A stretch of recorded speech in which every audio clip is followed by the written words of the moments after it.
Okay, last video for the RNCN, real number and complex number system. Remember, this list in the video series is not all inclusive of everything you need to study. My throat's hurting, so I don't feel like saying the rest of the disclaimer. Okay, so in this case, let's look at the instructions. It says, solve a quadratic.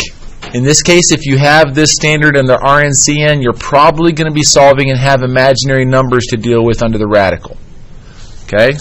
Now, when you guys are given a quadratic to solve, I want you to always do the steps in this order. Can I factor it? If not, can I complete the square? And if not, then I'll use quadratic formula. That's just additional information outside that's necessary. But I'm here to tell you, boys and girls, I made these two problems that don't factor, but I left the b coefficient even so you can easily complete the square. We've been completing the square now for 8 months in this class. All of you should be able to do this in your sleep. So what's the phrase that pays to complete the square? Split it, square it, add it. So I'm going to divide that by 2. So I'm going to have x plus 3 quantity squared. Now, when the mathematical instructions are solved, you need to know I'm trying to isolate x.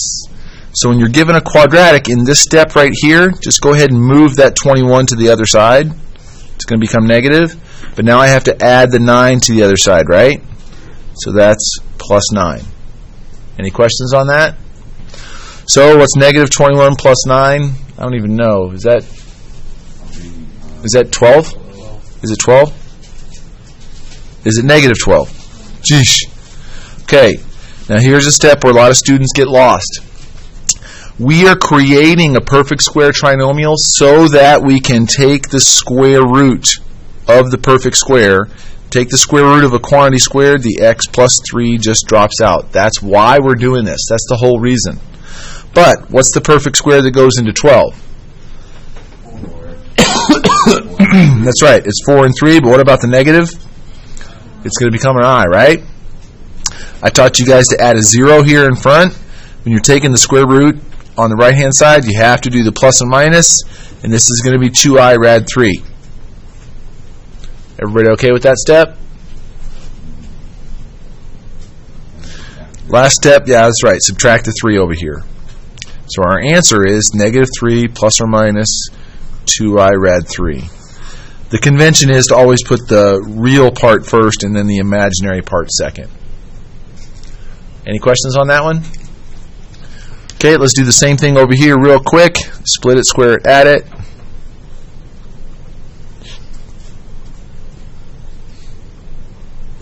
So what's negative 129 plus 49? I don't even know. Is it 80? It's negative 80. Okay, what do I do with this step right here? Square root both sides. What's going to be the perfect square that goes into 80? Somebody say 16. 16 times what? 5. What about the imaginary? Oh, the negative. It becomes an imaginary. So we have x minus 7 equals, put your 0 there as a placeholder, plus or minus 4i rad 5. Last step, add the 7. Good stuff, huh?